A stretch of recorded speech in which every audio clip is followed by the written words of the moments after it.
Olá pessoal, dando início aí a mais um Papo Saúde. Hoje temos uma convidada muito especial.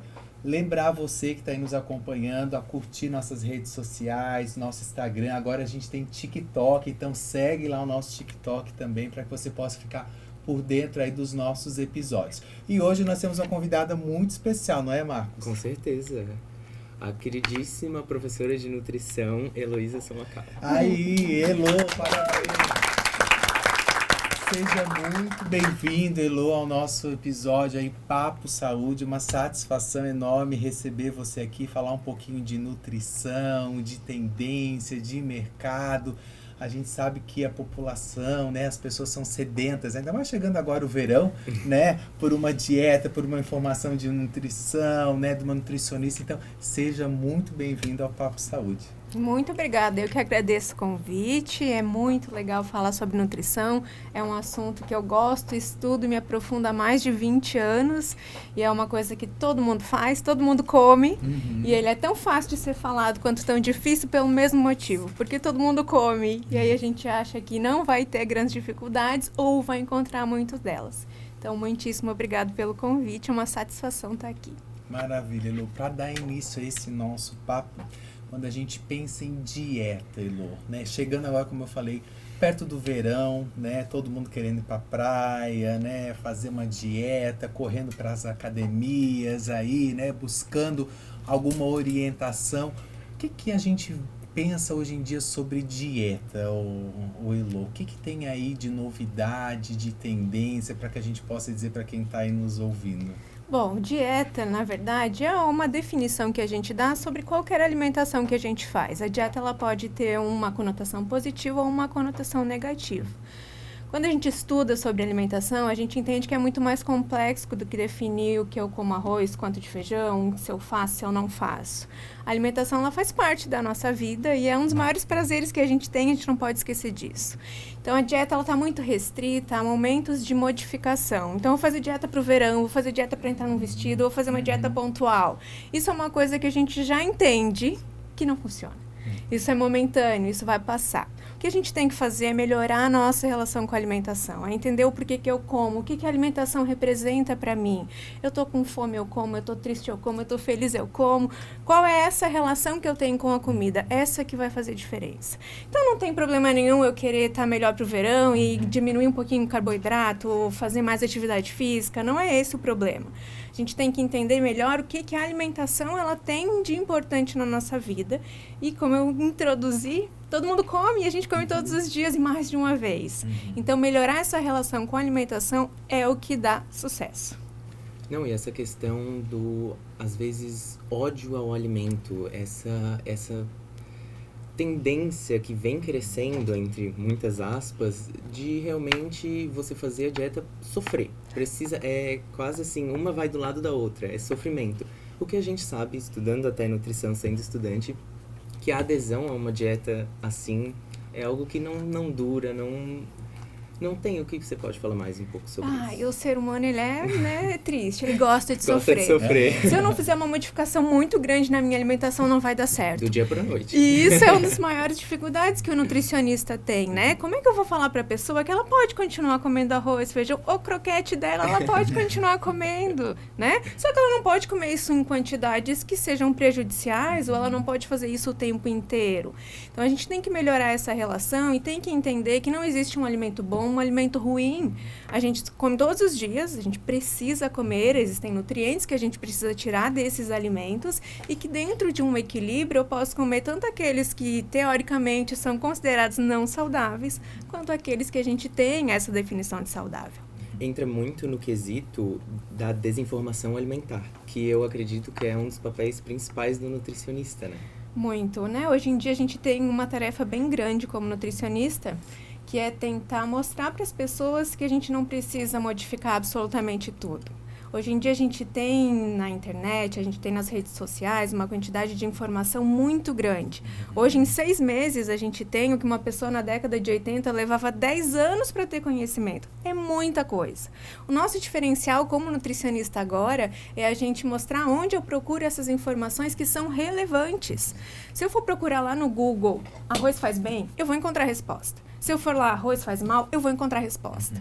Então, eu tenho que direcionar as pessoas a procurar essas informações de uma fonte mais fidedigna, uma fonte mais...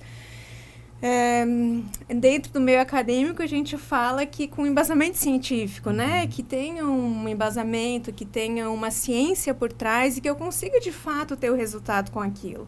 Então, em relação à desinformação, isso é um dos nossos principais obstáculos dentro da nutrição e é uma coisa que a gente trabalha muito aqui, que é tentar buscar essa informação de uma maneira mais assertiva. E tem que fazer sentido, né? Não adianta eu vir aqui dar aula de bioquímica para vocês, né? Eu tenho que falar, eu tenho que traduzir essa informação de uma maneira que a pessoa ela consiga entender e dê um estralo. É isso. Agora eu tenho que mudar, agora eu entendi por que a alimentação ela tem que ser equilibrada. Pensar que a nutrição é a base fundamental para uma qualidade de vida, para uma saúde, né? Porque a gente se depara hoje em dia uma população muitas vezes, né, diabética, hipertensos, né? Mas isso tudo é uma somativa, muitas vezes pelo estilo de vida da pessoa, pela condição de alimentação, né? Ou pelo sedentarismo, ou até mesmo outras situações, como por exemplo um tabagista, né? Com consumo de cigarro, enfim, que vão repercutir, né? E a alimentação está totalmente associada nesse processo, né? Pensar, talvez, né, diabetes tipo 2, né, Elo? É decorrente de uma alimentação, né? Com certeza, né? Doenças crônico não transmissíveis. A gente trabalha em nutrição a prevenção dessas doenças que são extremamente prevalentes e que é muito diferente eu desenvolver com 30 anos e com 80. Então, eu não vou morrer de diabetes, eu não vou morrer de hipertensão, eu vou morrer das complicações que essas doenças elas podem ocasionar. Então, o tempo que eu vivo com elas vai fazer todo o diferencial. E a alimentação é qualidade de vida.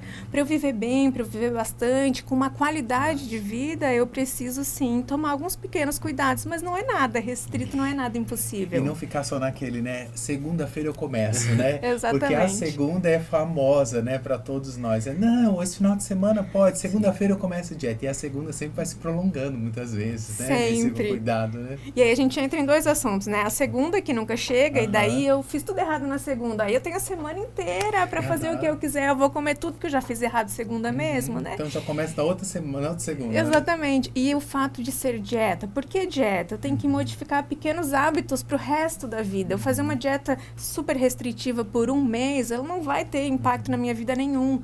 Agora, eu tomar água em quantidades maiores, eu comer uma fruta por dia por 1, 2, 3, 10 anos, isso sim traz uma qualidade de vida, isso sim faz uma modificação na minha alimentação.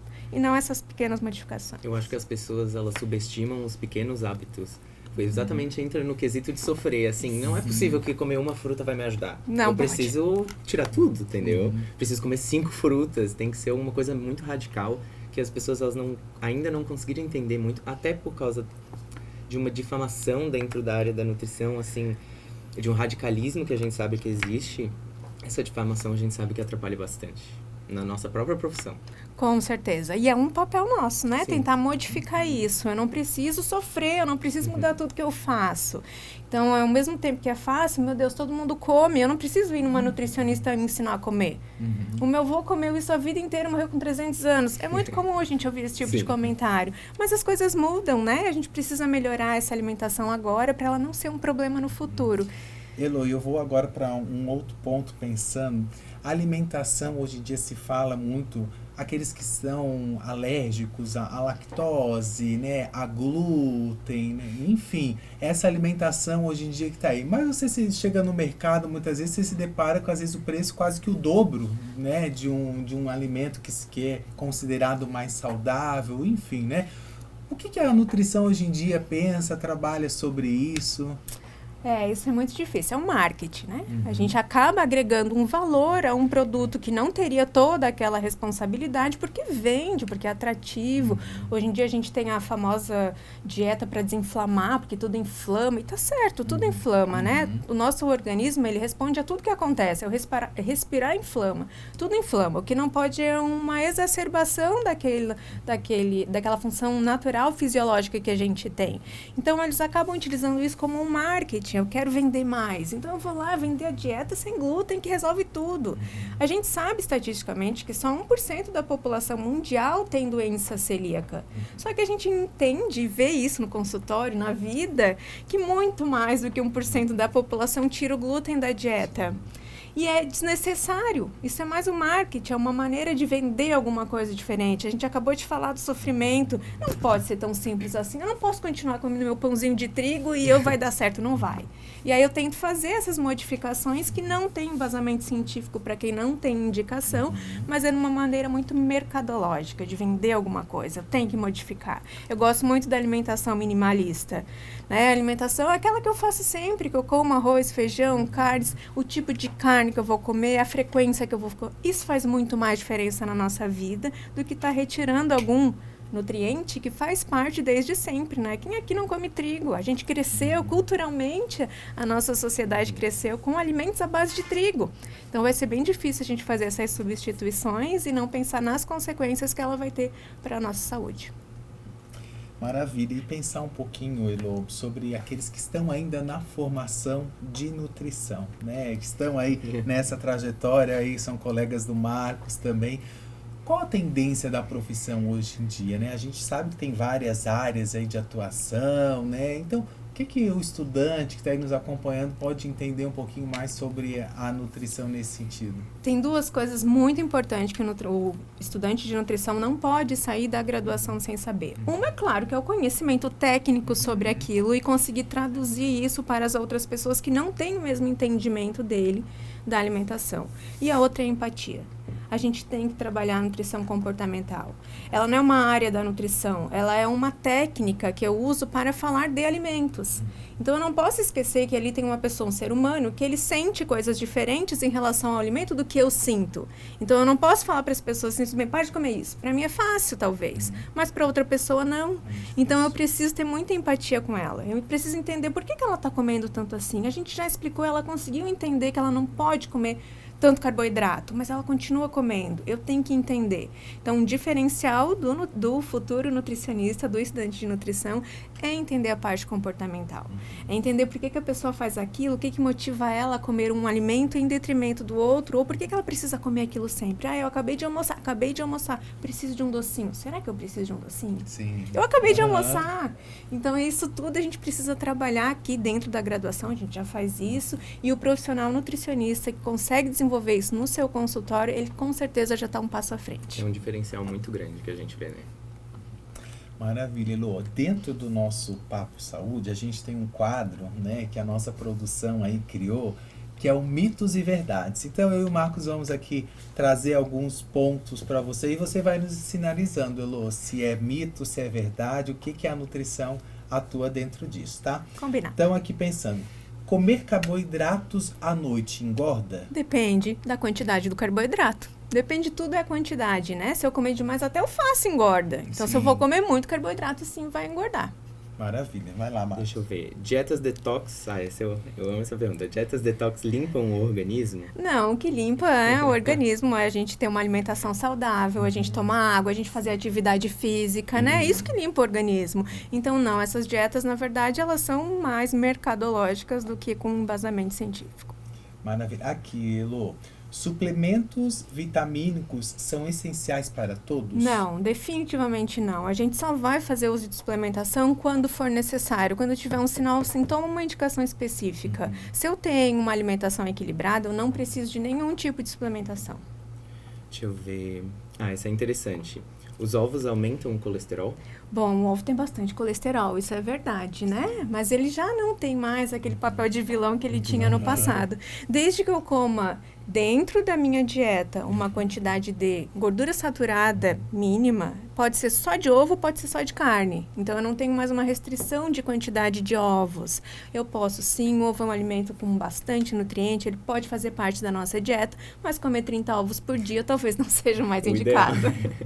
Outra pergunta aqui, mito ou verdade, Elô? Todos os aminoácidos podem ser produzidos pelo nosso corpo? Não, a gente tem os aminoácidos essenciais que tem que vir da dieta. E aonde que a gente encontra esses essenciais? Os essenciais são principalmente de fonte animal, porque todos eles podem ser encontrados num único alimento, mas eu consigo sim ter todos eles de fonte vegetal. Então, eu posso ser uma vegetariana, uma vegana, eu posso não consumir esses alimentos de fonte vegetal, mas eu preciso de combinações específicas. Então, lá na carne, eu tenho todos os aminoácidos em um único alimento. Se eu tiver que buscar isso nos vegetais, eu tenho que fazer combinações. O nosso famoso arroz com feijão tem todos os aminoácidos essenciais que a gente precisa, mas tem que ser na combinação.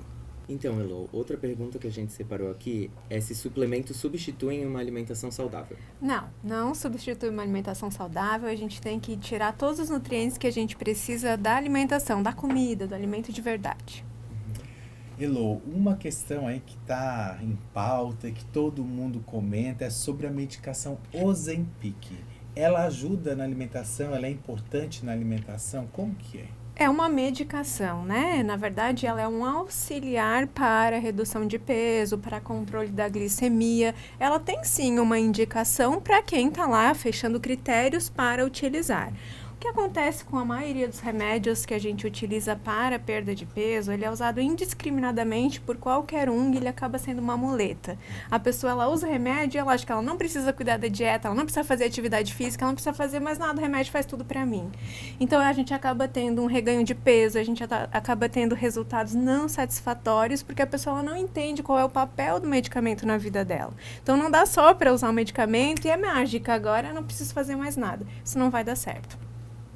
Maravilha. Elo, a gente agradece imensamente a sua disponibilidade, estar aqui conosco. Foi um bate-papo muito agradável. Sem dúvida, esclareceu aí várias informações para quem está nos assistindo, para quem acompanha aí o Papo Saúde.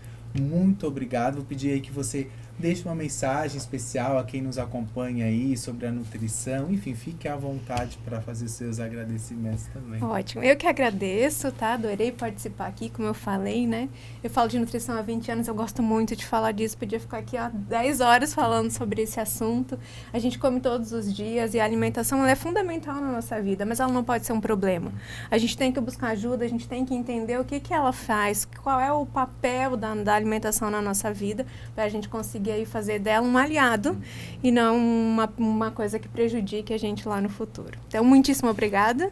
Nós que agradecemos, Eloy, e os nossos participantes, nossos convidados aqui, sempre recebem uma lembrancinha do Papo Saúde. Então, adorei! para que você possa aí tomar um café, seu chá, assistir os nossos episódios. E muita também. água. E muita água, é isso aí. Pessoal, ficamos por aqui. Obrigado, Elo. Obrigado, Marcos, por estar aí nessa apresentação. E sigam as nossas redes sociais. Palmas, produção. Obrigado.